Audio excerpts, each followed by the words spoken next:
Coming up on News 11, volunteers are building benches at Buffalo bus stops. President Trump addressed the nation on Monday. And France recognizes a Palestinian state. All this and more, News 11 starts right now.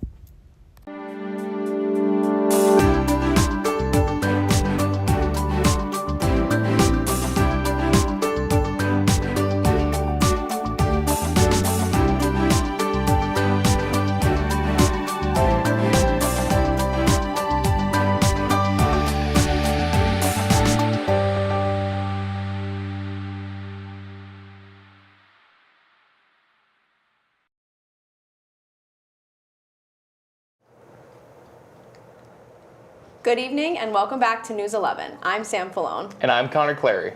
We have a lot of exciting stories to cover, so let's get started with your local news. On September 19th, a boil of water was issued for the village of Fredonia.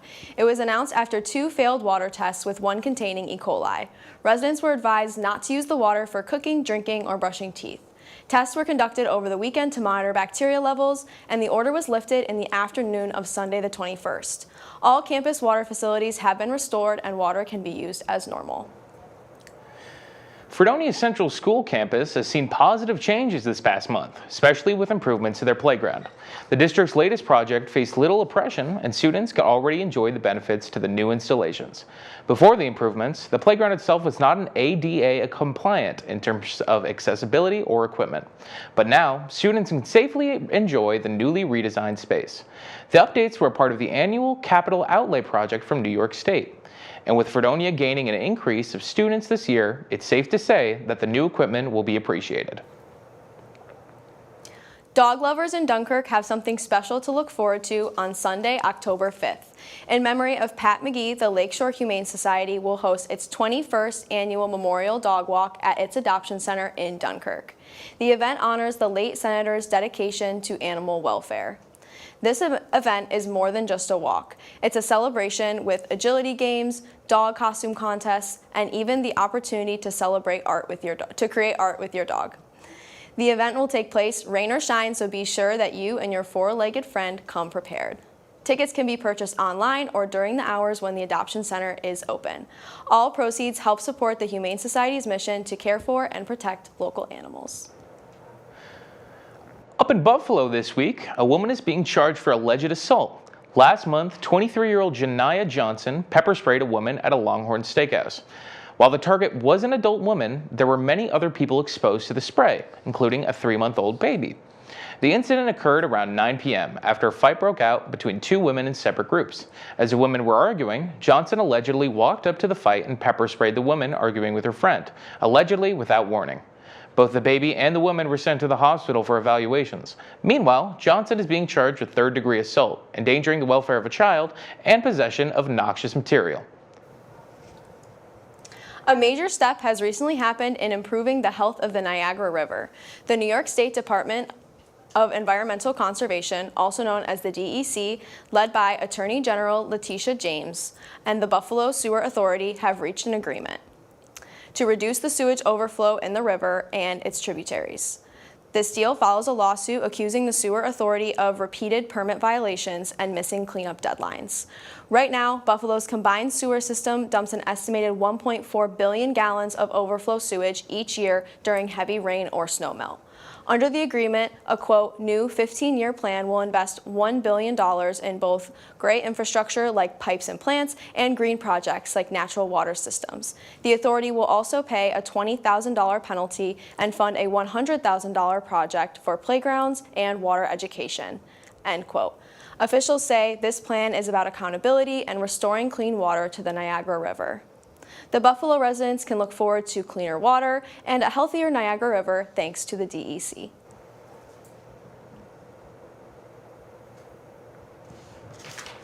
This past Monday, the Buffalo branch of the organization called Strong Towns recently started building benches for bus stops in the local Buffalo area.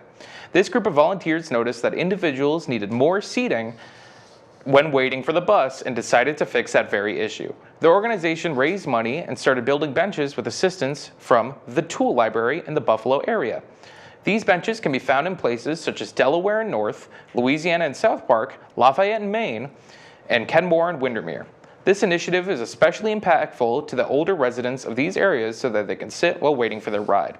The group has thought out the bench placements that they are placed nearby a Strong Towns member home to ensure they are holding up and also to make sure that they do not get stolen.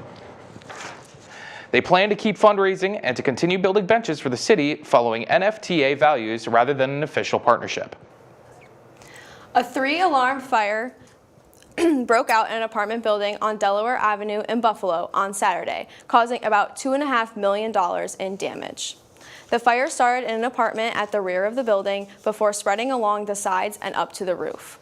According to Fire Commissioner William Ronaldo, 4 people were taken to the Erie County Medical Center, including one person who broke their leg after jumping from a window to escape the blaze. A section of the building eventually collapsed after the fire burned through the roof. Division Chief Daniel Bossi said, "It did extend to the roof, so at 2 points in time we had to pull all the companies out because of the volume of the fire," end quote. It is still unknown how many residents were displaced by the fire, and investigators are currently working to determine a cause. Seven Gates Screen Park has started another spectacular season with spooks, spells, and scares. This year's attractions include 4 haunted houses to explore, mini escape rooms, axe throwing, and a variety of vendors and food options. Standard admission starts at $29.99, but will be $19.99 until the end of September. It is recommended that children under 12 have a parent accompanying them. However, they are planning on an upcoming kids' night for family-friendly fun. For more information on hours, ticket pricing, and upcoming community events, you can take a look at Seven Gates Screen Park website. For many, the world of drum corps is more than marching alongside your friends. It's a place where many find a second family. For Kiefer Bryan and his family, they found just that with the White Sabres. Kiefer was first introduced to the activity back in the mid-2010s as a volunteer, where he soon fell into the marching activity in 2018 under the recommendation of his trumpet teacher and longtime brass captain head, Matt Yeager. For 5 years, he moved up the ranks of the trumpet section at the White Sabres, and his parents moving up alongside him. Both of his parents started off as volunteers, helping out wherever they could, and since then, Carrie, Kiefer's mother, has become the Corps' president of the board of directors, and James, his father, has led the building and management of the White Sabres set pieces. Last year, as the White Sabres celebrated their inaugural year of the DCI All-Age, Kiefer took advantage of his final eligible year of DCI World and Open Class and joined the Mandarins, spending 80 days touring the country, mainly the West Coast. Spending drum corps summers apart was a new challenge posed for their family, but Kiefer's parents continued their support, watching his performances through live streams, and were able to reunite in Indianapolis for the championship finals as they traveled with the White Sabres, continuing to volunteer. This year, Kiefer returned to the White Sabres for the 2025 season and was able to experience a whole new version of his hometown. Kiefer saying on his experiences, quote, "This season has been a little bit different coming back from World Class. I miss my friends and the Mandarins very much, but I'm happy to be home with the White Sabres," end quote. As they wrap up another season together, it solidifies their home at White Sabres. Carrie saying, "It's family and family helps family, and the greatest experience is seeing the kids out there just having a great time and doing their best and giving it their all. White Sabres is home," end quote. Fall is officially here, and there's no better way to celebrate than visiting Clarence's historical Great Pumpkin Farm. This year, they're celebrating their 13th anniversary, and the farm leaders say it is just going to keep getting bigger and better. At the Great Pumpkin Farm, you won't have to look far to find the pumpkin that's just right for you. COO Benjamin Schultz says, quote, "We are the Great Pumpkin Farm, so we can't run out of pumpkins. We have a great network and local growers that keep us stocked up. As the season goes on, we get more and more," end quote. In addition to picking out perfect pumpkin, guests can also enjoy the hayride, corn maze, fresh cider, and other delicious fall treats. New this year, they've added a pedal car track to their list of attractions. The Great Pumpkin Farm in Clarence, New York is open every day from 10 a.m. to 7 p.m., now through October 31st. And with winter just around the corner, there's no better time to enjoy the season. And when we return, we will have your national stories. We'll be right back.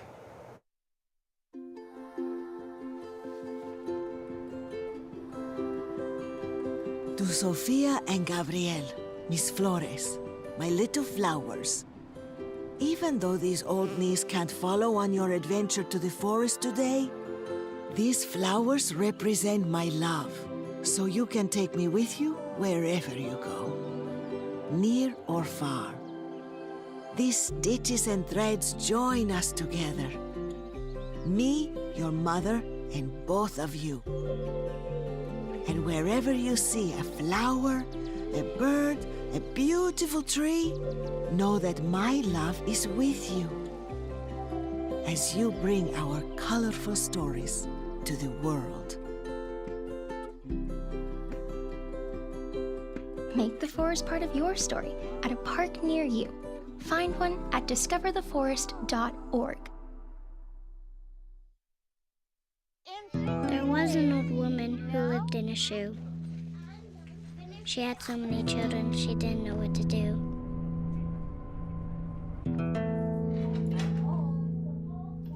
She gave them some broth without any bread and kissed them all soundly and put them to bed. Hunger is a story we can end. End it at feedingamerica.org. Most of my family, they never graduated high school or even let alone go to college, so I'm trying to break that barrier. Every day after work, went straight to school, studied hard, and it paid off. I could not have done it alone. I see the future is really bright for me. The high school diploma is just added to the confidence, and now I feel unstoppable. Find free adult education classes near you at finishyourdiploma.org. The Supreme Court agreed Monday to hear a rush appeal that will decide whether President Trump acted lawfully as he seized control of the independent federal agencies by firing the board members that led them. By granting the case involving the Federal Trade Commission, the court said it is ready to answer a question that has revolved around the Trump administration for months. The question is whether it should overturn a precedent from the Roosevelt era that allowed Congress to protect those independent agencies from the whims of the White House. Since his retaking power in February, Trump has made it a goal to disrupt a decades-old system that gives certain agencies within the government the independence to do their work without political considerations.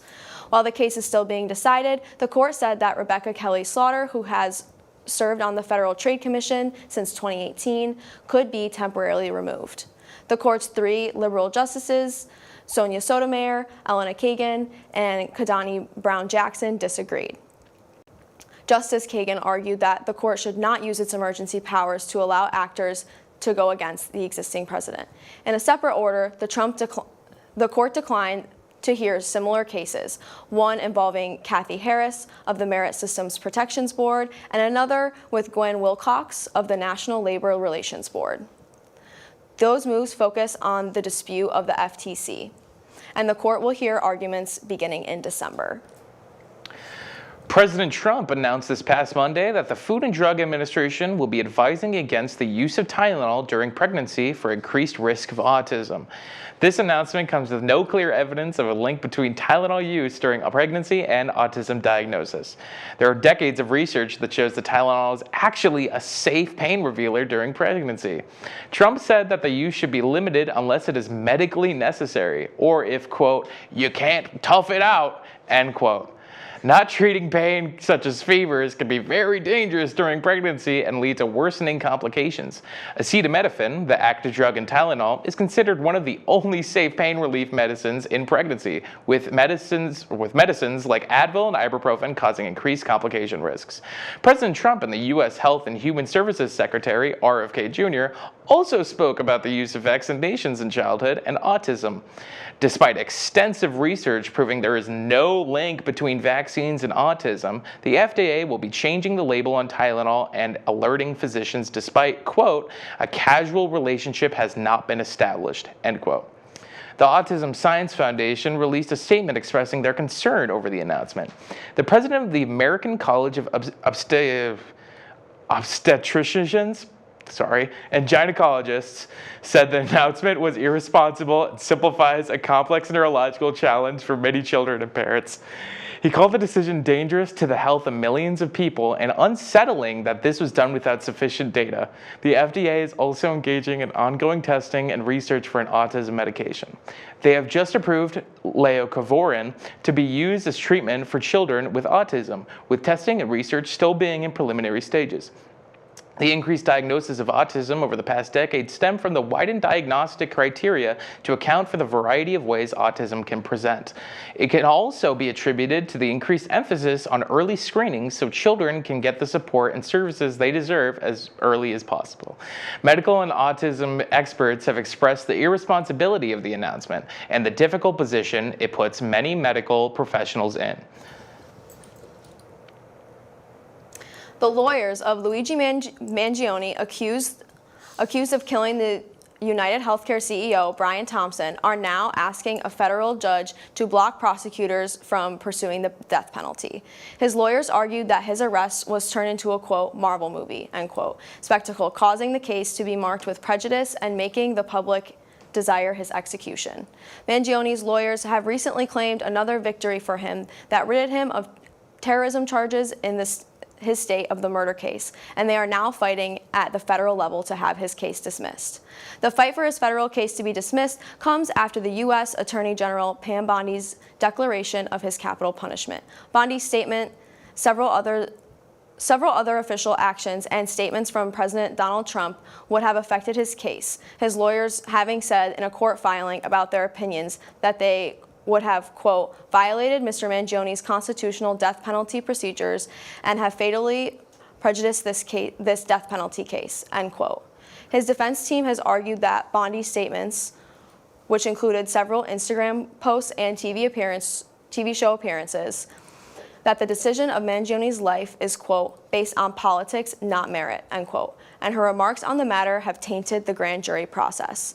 Mangione's lawyers and defense team are currently working to correct the prejudice and, quote, errors made by the government, end quote, and to urge his punishment away from the death penalty.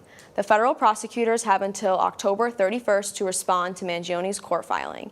Mangione is due back in court for his federal case on December 5th, with his pretrial hearings set for the days prior in his state case. No trial date has been set for either case. Authorities are still searching for a suspect in connection with the robbery of a popular Walt Disney World restaurant in Orlando, Florida, that occurred earlier last week. The suspect swam through the pond in the middle of Disney Springs, Walt Disney World shopping complex, and boarded the Paddlefish restaurant just after midnight. Covered head to toe in a wetsuit and scuba equipment, the suspect entered the manager's office just as two employees were counting and depositing the day's cash into the safe. He ordered them to stand in the corner and close their eyes as he tied them up and stole up to $20,000 in cash. The suspect was in and out of the restaurant in just 2 minutes before disappearing back into the pond. The two employees were eventually able to unite themselves and call the police, and by the time they arrived, the suspect was long gone. Authorities released a security camera photo of a man wearing a black wetsuit, gloves, goggles, and a diving hood with a can of spray paint in his hands, aimed at the camera. No one was injured, and reports indicate that the suspect did not have a weapon. The Paddlefish restaurant, which is built on a replica Mississippi River steamboat, reopened as normal at noon the following day. No arrests have been made. Jimmy Kimmel is returning to his late-night show on Tuesday after it was pulled by ABC last week over comments he made regarding the killing of conservative influencer Charlie Kirk. In a statement from the Walt Disney Company, which owns ABC, they said, quote, "Last Wednesday, we made the decision to suspend production on the show to avoid further inflaming a tense situation at an emotional moment for our country.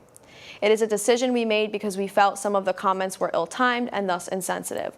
We have spent the last days having thoughtful conversations with Jimmy, and after those conversations, we reached the decision to return the show on Tuesday," end quote. Since the inciting incident, two local media companies, Nexstar and Sinclair, announced they would not air Kimmel's show on their ABC-affiliated stations. Statements from the companies described his comments as offensive, inappropriate, and insensitive. Nexstar has not said whether it would begin carrying the show on Tuesday, while Sinclair is having, quote, "discussions with ABC that are ongoing as we evaluate the show's potential return," end quote. A decomposed body was found Monday at a Los Angeles impound lot in a Tesla belonging to singer-songwriter David. Los Angeles police were called to the lot on North Mansfield Avenue because of a, quote, "foul odor coming from a vehicle," end quote. Law enforcement sources confirmed that the remains were not intact but have been since identified the victim as 15-year-old Celeste Rivas Hernandez. Investigators have searched one of David's residencies for potential evidence. Rivas' mother confirmed her daughter has been missing for roughly a year and had been involved with a man named David. Amid the investigation, David has canceled his world tour and lost multiple endorsement deals. The Los Angeles Police Department has not issued a statement and has remained silent regarding the investigation's progress. However, the LAPD has confirmed that multiple pieces of evidence were recovered during the house search. And when we return, Caillou joins us for the first time with her sports update, and we'll have your first look at weather. We'll be right back.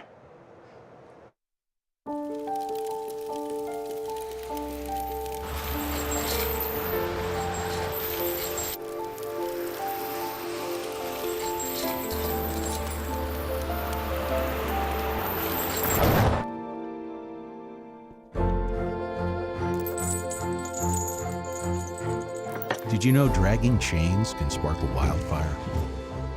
Only you can prevent wildfires. When I was in foster care, I never knew when I would have to move, so I always had my suitcase ready to go. Then one day, I was adopted. My new parents opened their hearts and home to me. My parents cook my favorite breakfast for me every morning. My parents take me on trips I never thought I would go on. They gave me a home and an even better reason to use that suitcase. My parents aren't perfect, but they're perfect for me. When you think of the local lowdown, what do you think of?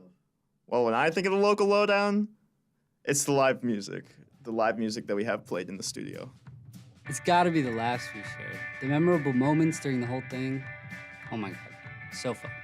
The local lowdown for me is the people behind the scenes, the amazing team that we have making the show.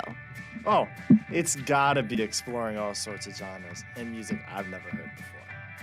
Oh, easy. Going out to shows and talking to artists and getting the latest news on what they have planned for the future. It's about these artists, man.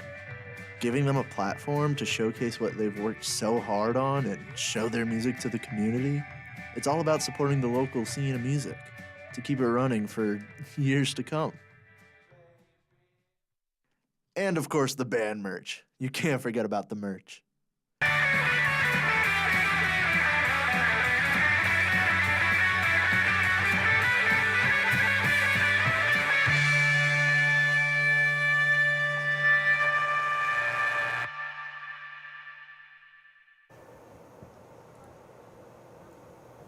We're now joined by Caillou, who will be giving us our weekly sports update. What's going on in sports, Caillou? Thanks, Sam. This past week, Fredonia sports have been on the road. On Friday, women's volleyball faced St. John Fisher University, falling 0-3. Women's tennis went head-to-head with Plattsburgh State, also falling 0-7. The weekend saw some wins, with women's volleyball winning 3-2 against SUNY Geneseo and men's soccer winning 1-0 against Plattsburgh State. Yesterday, men's and women's soccer and women's volleyball were on the road. Women's soccer ended with a game with a 0-0 score. Volleyball fought hard, ending the score 11-25. Men's soccer fell 2-1. This weekend, women's tennis and soccer will be home Saturday. Both games are slated to start at 1 p.m. Now, I'll toss it back over to Sam for our weather forecast. What do you have for us, Sam? Thanks, Caillou. Today we saw a quite gloomy day with cloudy skies throughout the day and a high of 74 degrees. We had a 39% chance of rain and are starting to see some of those showers now.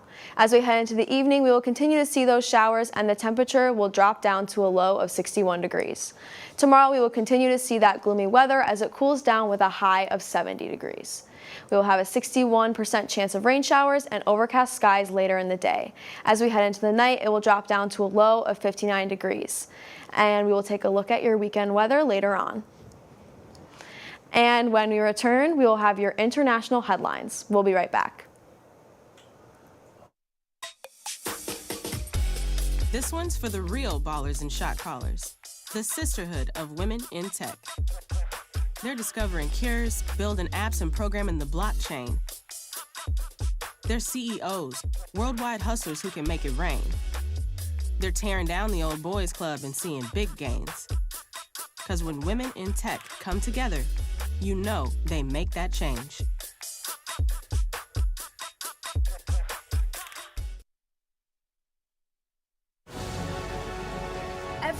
Every day, Millions of people are connecting and even though we're overcoming obstacles, watching each other's backs, and banding together. we should still make an effort We should still make an effort. to get to know each other. on a deeper level. Father, Cosplayer, Mentor. actor. it's time we take a step forward It's time we take a step forward. Come together and discover How accepting our differences can make us stronger.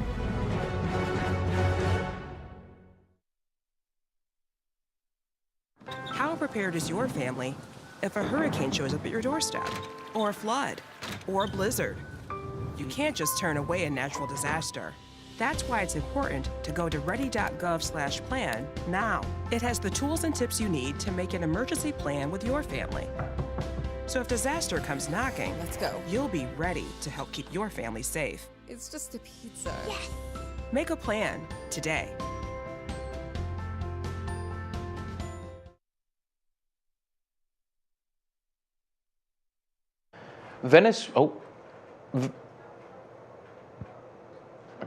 Venezuela President Maduro has responded on a U.S. drone strike within Venezuelan waters. Earlier this week, President Trump ordered a drone strike on a boat that was allegedly full of narcotics, killing 11 Venezuelan citizens. This is not the first or only occasion, as there have been numerous attacks on speedboats that are accused of holding narcotics. The number of deaths caused by these attacks is unknown, but speculated to be over 24. Nicolas Maduro, the current president of Venezuela, has denied Trump's claim that the boats are involved in drug trafficking. Maduro stated that the claim was, quote, propagated through various media channels, end quote. The Trump administration has responded to Maduro's claim by accusing Maduro himself of being involved in the illegal drug trade.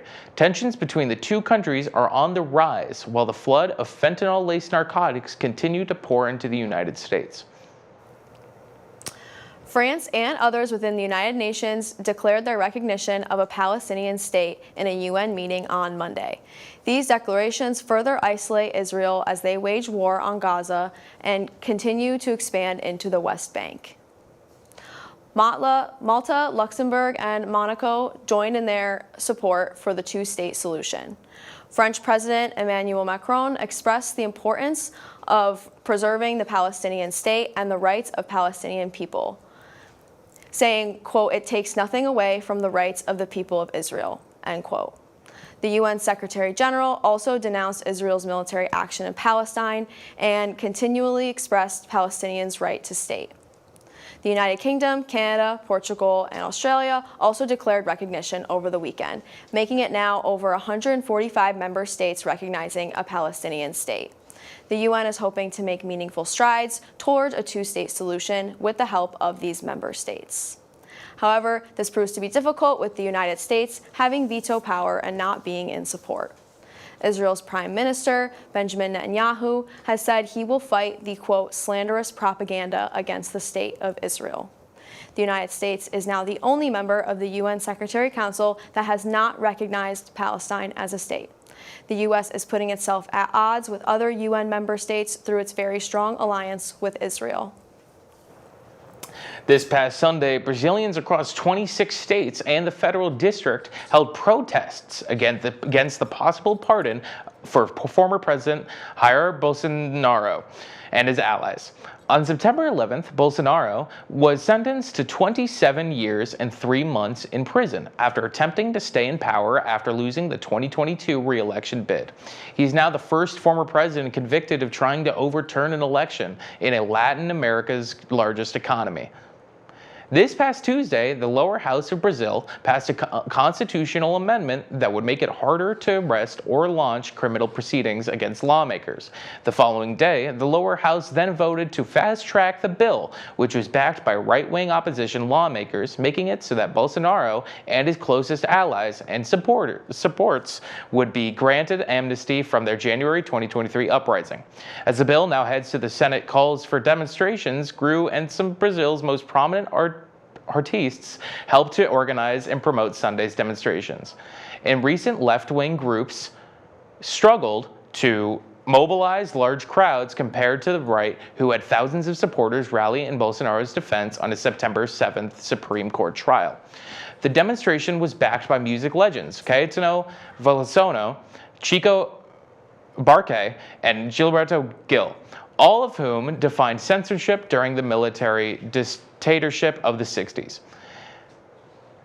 Anitta, a superstar born in Rio de Janeiro, where one of the demonstrations was held, was there and took to Instagram to share her thoughts, saying, quote, "The people are the ones who share the country's politics. We have the right and the duty to hold politicians accountable. After all, we vote, they work for the good of the population," end quote.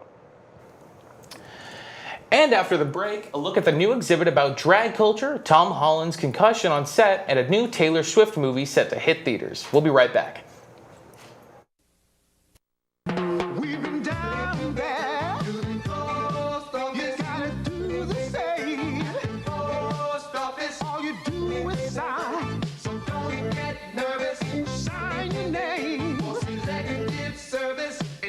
No time, just sign on the line at the post office for selective service.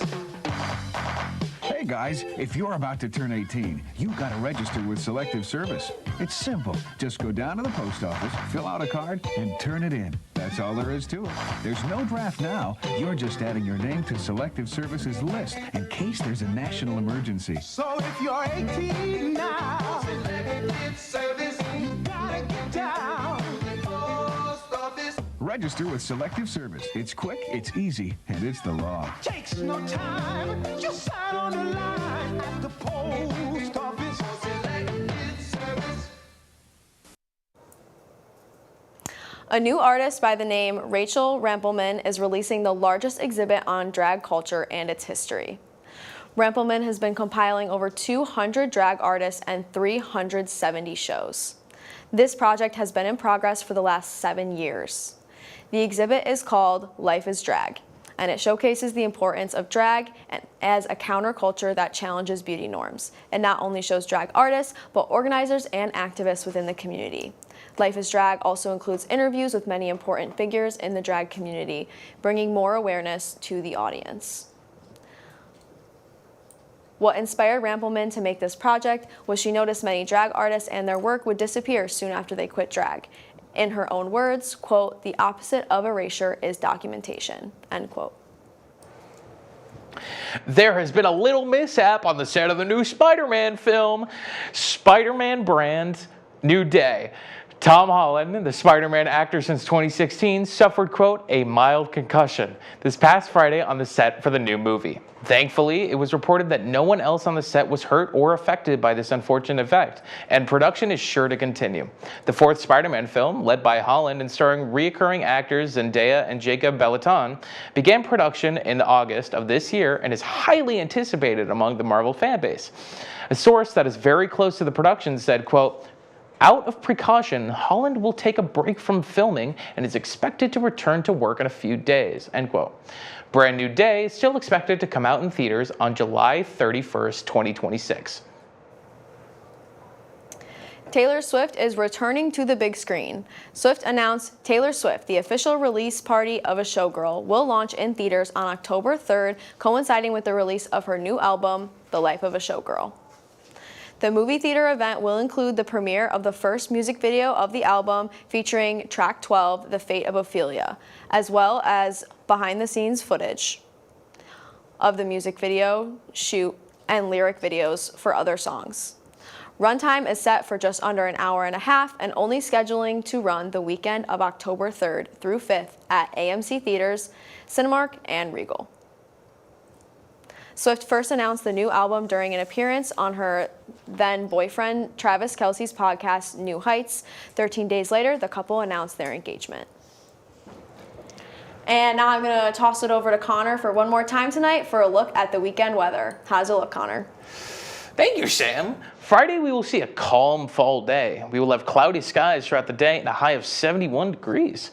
There is a 24% chance of some showers in the evening, and it will get pretty chilly, dropping down to a low of 56 degrees. Saturday, we will see the weather warm up a bit with a high of 74 degrees. Those cloudy skies will stick around throughout the day, but we may see some peaks of sunshine. And as we head into the evening, we will continue to see these cooler nights dropping down to a low of 58 degrees. And on Sunday, we will see a beautiful day of a high of 76 degrees and sunny skies. We may see them a few more clouds. As we head into the night, we will dip down to a low of 59 degrees. And that's all we have for your weather this week. Can I say something first? In terms of banter. Sure. I don't want it to be warm anymore. I'm done. I love the warm. I Sorry. want to wear sweaters. Sorry. I don't like it. You are wearing a sweater. I know, and I'm sweating. And that does it for News 11. Thank you to our behind-the-scenes crew. We'll be back next week. As always, thank you to everyone watching at home. Have a great night.